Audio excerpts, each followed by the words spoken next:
Bienvenidos a un nuevo vídeo de curso de trading gratis. Y hoy te quiero hablar de cómo saber si una tendencia continúa. Para detectar cualquier pauta de continuidad debe haber un requisito mínimo y es que exista una tendencia previa. Si no hay tendencia, no hay nada que continuar. Tras la tendencia se genera una pausa para su posterior continuación. Esa pausa en el camino son los patrones que vamos a identificar a continuación. Patrón número 1. Triángulos.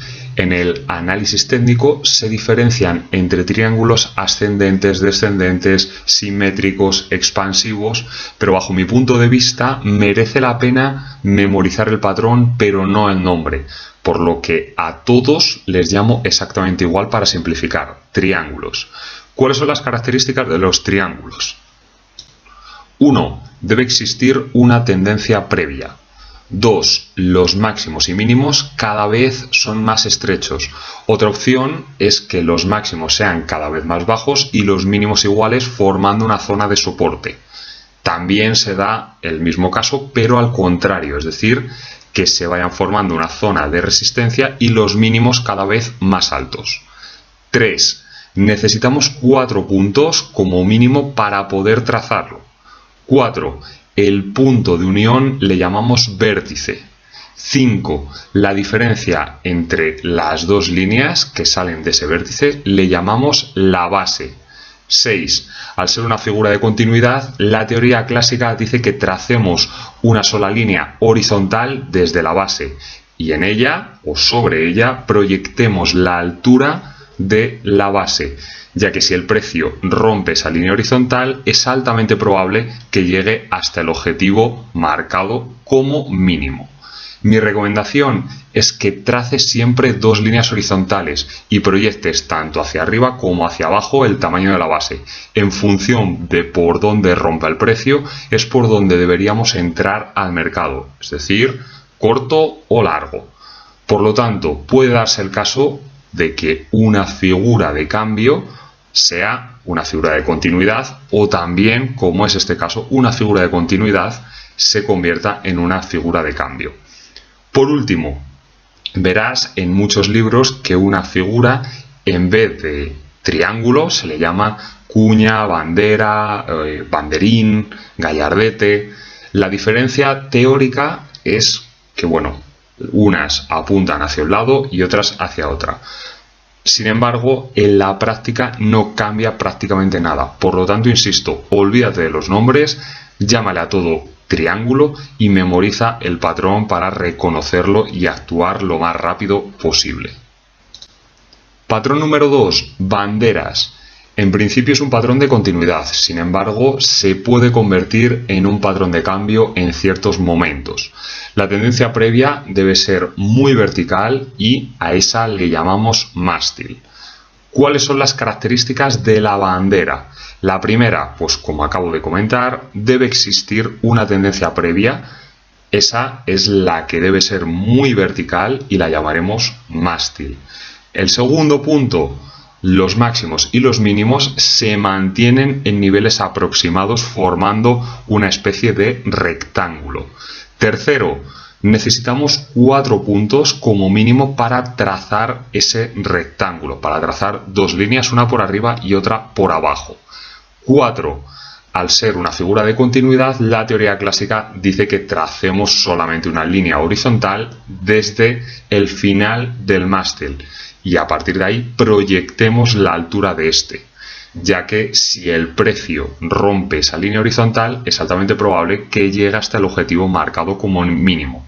Al igual que antes, mi recomendación es que traces siempre dos líneas horizontales, que proyectes tanto arriba como abajo y en función de por dónde rompa, entrar al mercado. Como curiosidad, cuando sucede que la bandera gira la tendencia, se le llama BART. ¿Por qué? Por Bart Simpson. ¿Cómo es que llega este nombre? Bueno, pues esto llega porque el mástil hace la primera parte de la cabeza, la zona de pausa donde se forma la bandera es como si fuese el pelo y luego vuelve a caer la tendencia con otra especie de mástil que sería lo que cierra la cabeza. Esto es muy típico en el mercado de criptomonedas. Patrón 3, la vuelta en V. La vuelta en V es muy fácil de reconocer por su forma, pero muy difícil de aprovechar por su velocidad.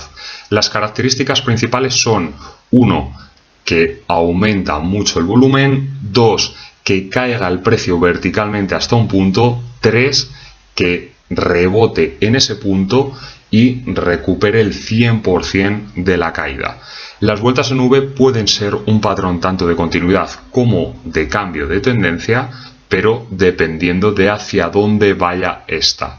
El mayor problema que tenemos es identificar el punto de apoyo anticipadamente y entrar justo en él. Es muy arriesgado, pero también muy lucrativo, porque si consigues identificarlo en un periodo de tiempo muy cortito, puedes conseguir una operación muy buena. El patrón número 4, más que un patrón, es un principio y se llama principio de confirmación y divergencia. Llamamos principio de confirmación cuando dos o más indicadores nos aportan la misma señal o la misma información apoyándose unos a otros y por tanto confirmándose. Por ejemplo, si tenemos unas velas que están en una fase alcista y tienen una línea de tendencia alcista, el indicador precio nos está indicando alcista. Si además hay un aumento de volumen, el indicador volumen nos indica alcista. Si además incorporamos otro indicador tendencial como podría ser el ADX y marca 30 puntos, este indicador también nos apoya. Por lo tanto, tenemos tres criterios que están confirmando la tendencia. Llamamos divergencia cuando ocurre justo lo contrario, es decir, que los indicadores nos dicen cosas totalmente opuestas, como puede ser que unos confirmen una cosa y otros otra. Por ejemplo, imagínate que el precio nos está indicando máximos crecientes, sin embargo, el RSI nos está indicando que está en una zona de sobrecompra. Los indicadores, el del precio y el del RSI, nos están diciendo cosas opuestas, por lo tanto, están en divergencia y eso nos puede indicar un posible cambio de tendencia.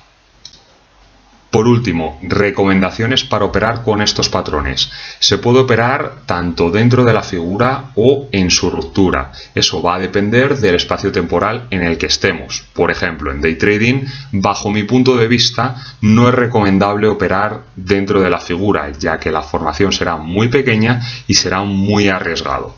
Sí que es recomendable operar sobre la ruptura de la figura, poniendo lógicamente el stop loss en el lado contrario de esta. El objetivo será buscar la altura aproximada del mástil o de la base que hayamos marcado y proyectado a futuro. En medio y largo plazo sí que es recomendable operar dentro de la figura. Al ser un plazo intermedio podemos sacar varios puntos, varios pips o varios ticks de beneficio en ese periodo, y también es recomendable operar la ruptura de la figura. ¿Problema que nos podemos encontrar? Que se puede dilatar mucho en el tiempo. Al ser un largo plazo o un medio plazo, se nos pueden ir semanas, meses o a lo mejor años, dependiendo del aguante y la confianza del trader en su propio análisis.